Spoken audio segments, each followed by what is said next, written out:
Rangers, salam genre.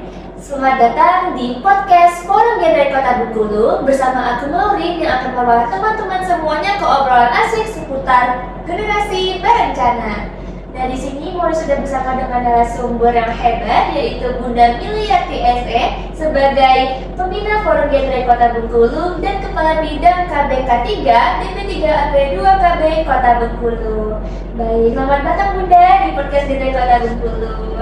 Dan mungkin boleh Bunda perkenalan singkat dan mungkin juga boleh menceritakan bagaimana awal mulanya Bunda terpanggil menjadi seorang pembina Forum Genre Kota Bengkulu. Bismillahirrahmanirrahim. Assalamualaikum warahmatullahi wabarakatuh. Selamat siang, Maureen sebagai Kepala Bidang Data dan Informasi Forum Genre Kota Bengkulu.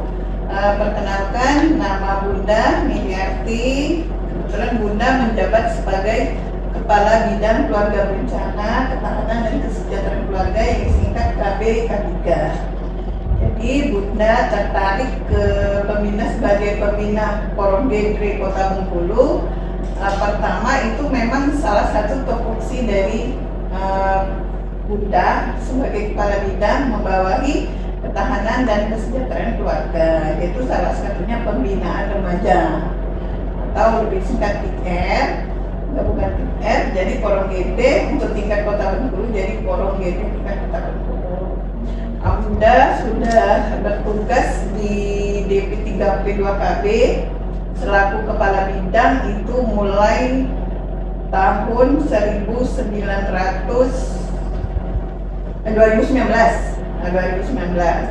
Jadi memang Bunda tertarik ke remaja karena remaja merupakan generasi penerus bangsa yang harus disiapkan bagaimana generasinya berencana. Jadi Bunda sangat tertarik mempersiapkan salah satu program Bunda menyiapkan generasi Kota Bengkulu menjadi generasi berencana. Oke, berarti Bunda ini sudah lama sekali perjalanannya teman-teman sebagai bidang kami tadi Bunda ya. Dan juga Bunda juga tertarik tentang remaja karena remaja itu adalah seorang atau sesosok yang akan meneruskan bagaimana bangsa kita akan menuju kemana teman-teman. Nah, jadi Bunda mungkin kemarin bakal tanya-tanya sedikit nih tentang remaja dan generasi berencana di Bunda. Nah, remaja ini kan banyak sekali yang masih labil ya Bunda ya. Terkadang masih juga bingung nih terhadap perencanaannya di masa depan. Nah, menurut Bunda nih Bunda, menurut pandangan Bunda, apa makna yang paling tepat dari generasi berencana? Nah, jadi salah satu tujuan dari PR atau Forum Genre itu menjadikan remaja bebas dari teriakan. 1. Nikah dini, 2. nafsa, 3. seks bebas. Nah, jadi itu kalau remaja udah terperangkap sama 3 hal tadi, itu membuat remaja yang akan datang akan membawa kehancuran, terutama untuk diri sendiri, lebih umum lagi untuk keluarga dan bangsa.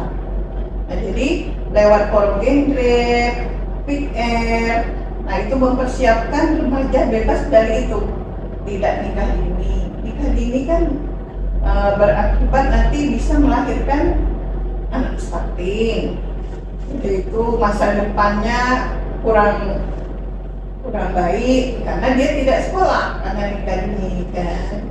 Itu kalau dia udah terpapar narkoba, nah itu kan membuat remaja tidak semangat lagi belajar. Itu juga akan masa depannya juga akan juga dengan seks bebas. Nah, jadi Forum Genre dan PR mempersiapkan nanti jangan sampai remaja-remaja itu terkontaminasi dengan 3 masalah remaja. Berarti tujuan dari generasi berencana atau genre itu Bunda untuk mendaya remaja dari teriak KRR itu ya Bunda berarti ya Bunda. Nah, menurut atau membahas tentang generasi berencana atau perencanaan di masa depan nih Bunda. Nah, mengapa menurut Bunda penting sekali bagi remaja itu untuk mulai dari sekarang memiliki perencanaan hidup? Karena sesuatu yang akan dicapai itu tujuan, kayak kita mau menjadi dokter, berarti kita harus mempersiapkan. Oh ternyata saya harus sekolah jurusan A, saya harus rajin belajar. Nah itu, nah, begitu juga dengan remaja. Kalau dia sudah mempunyai tujuan, nah berarti dia mempersiapkan. Nah bagaimana sih untuk mencapai remaja yang sehat, remaja yang sukses? Nah dia udah mempunyai perencanaan. Perencanaan itu tadi misalnya perencanaannya mau bercita-cita sebagai contohnya tadi kan dokter tadi. Nah jadi mereka sudah mau mempunyai step by step untuk mencapai tujuan tersebut. Oke, jadi berarti pentingnya remaja untuk perencanaan hidup mulai dari sekarang itu biar hidupnya terarah ya Bunda. Iya. Jadi misalnya kalau dia mau jadi seorang dokter, dia sudah tahu apa yang harus dia lakukan mulai dari sekarang. Jadi tidak hilang arah gitu ya Bunda ya kira-kira. Nah, kalau ngomong-ngomong ya Bunda, kan sekarang media sosial tuh di mana-mana ya Bunda. Nah, kan media sosial itu ada hal baik dan terutama juga ada hal buruknya nih. Nah, kalau untuk menurut Bunda nih, tantangan apa yang mungkin Bunda sering lihat di media sosial? Hal-hal apa yang membuat remaja itu sulit fokus Bunda pada perencanaan masa depannya karena media sosial tersebut? Nah, kita kan namanya medsos itu masuk kan tidak izin dulu. Itu udah bisa dijangkau kan sama anak-anak, baik mulai dari balita sekarang sampai kakek-kakek itu kan medsosnya udah masuk kan dengan bebas. Nah, bagi remaja itu memang sangat mempengaruhi banyak sekali efek buruk dan efek baiknya. Efek buruknya misalnya remajanya tidak bisa membagi waktu, sehingga medsos di tangan lupa belajar, lupa sholat. Nah, salah satu itu keburukan. Tapi ada juga segi untungnya. Di sana kita bisa melihat konten-konten yang positif, yang memberikan semangat kita untuk belajar bagaimana belajar yang baik. Nah itu sebenarnya ada sisi baik dan sisi buruknya. Jadi remaja jangan sampai mengambil sisi buruknya. Jadi remaja harus bisa mengatur. Oh ternyata jadwal kami hari ini harus belajar. Jadi bisa dihentikanlah main medsos kalau memang waktunya untuk belajar. Jadi media sosial itu sebenarnya bagus ya Bunda ya, tapi kita harus manage waktunya gitu, yang mana yang baik, mana buruknya. Oke, nah kan menurut Bunda tadi itu agar bisa membagi waktu. Nah, bagaimana cara yang bisa dibilang bijak menurut Bunda, yang mungkin bisa Bunda sarankan nih ke remaja-remaja yang lain untuk menjaga dirinya dan pergaulan agar tetap berada di jalur yang tepat?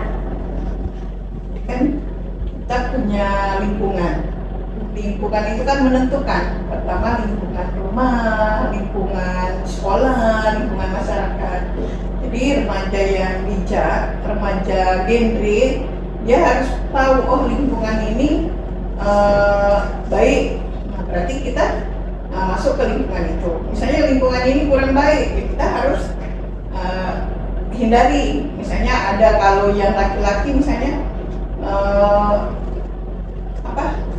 yang suka narkoba atau yang suka kebut-kebutan, nah itu kan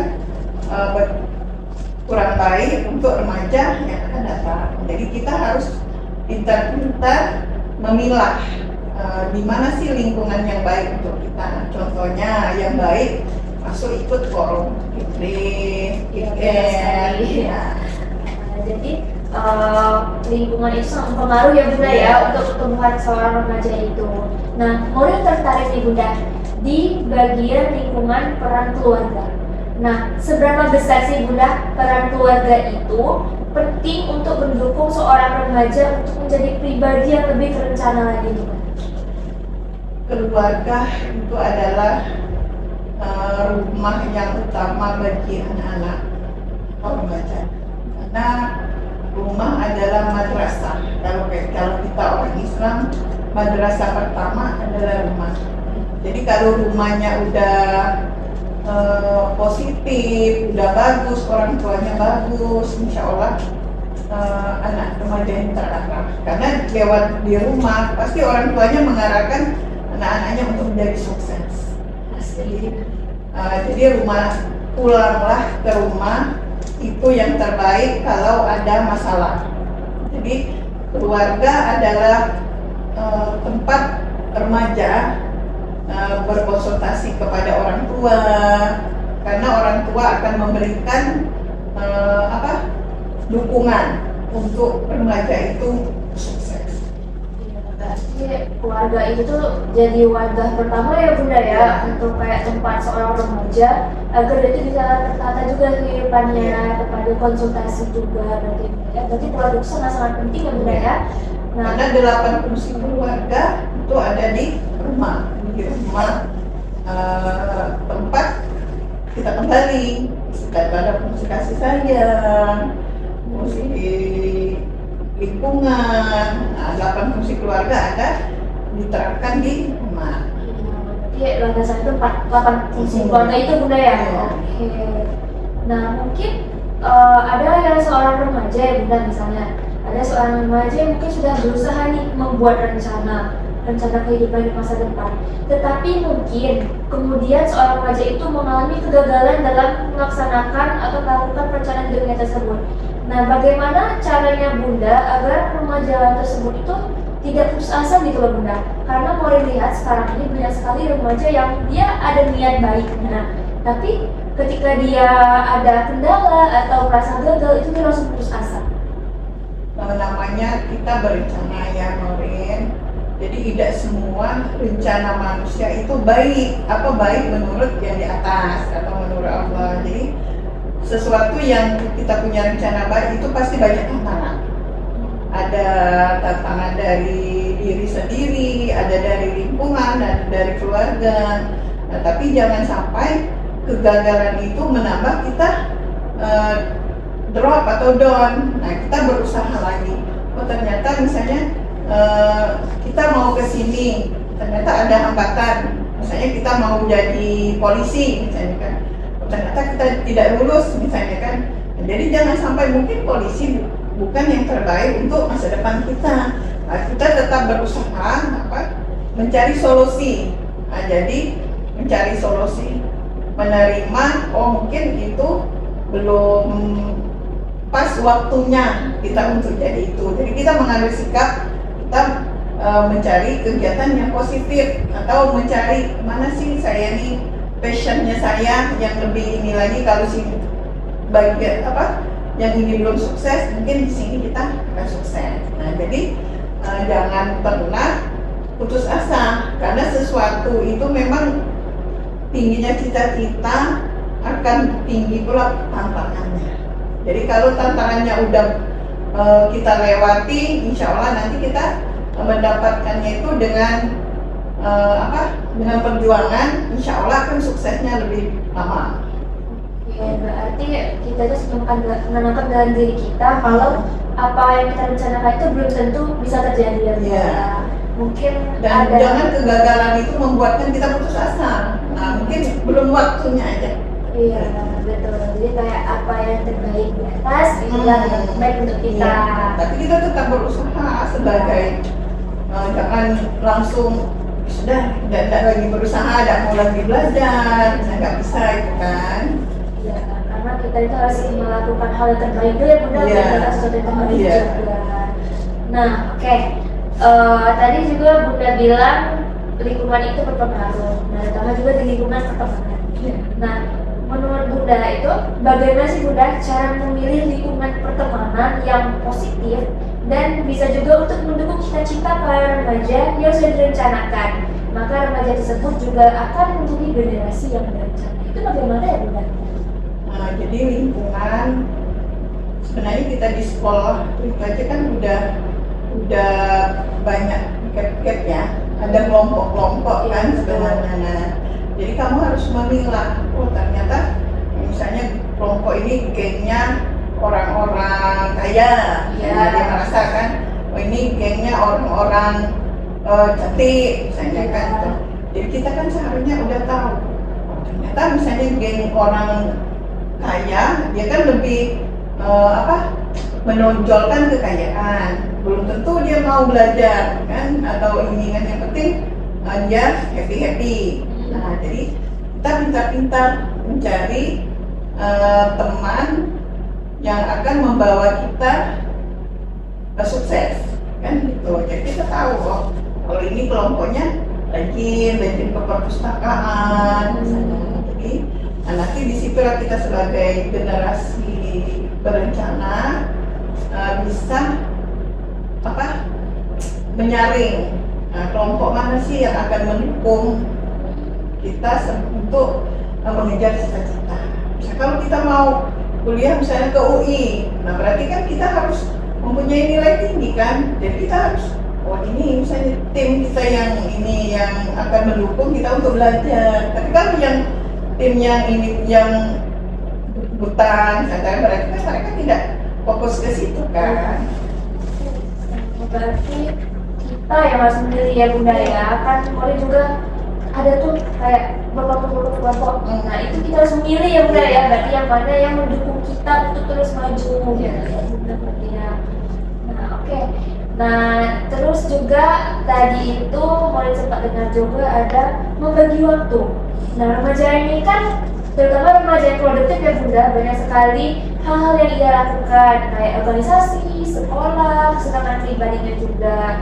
Nah menurut Bunda nih, bagaimana sih Bunda cara menyeimbangkan antara belajar, organisasi, sosialisasi, dan juga istirahatnya juga agar mungkin remaja ini tidak merasa terbebani?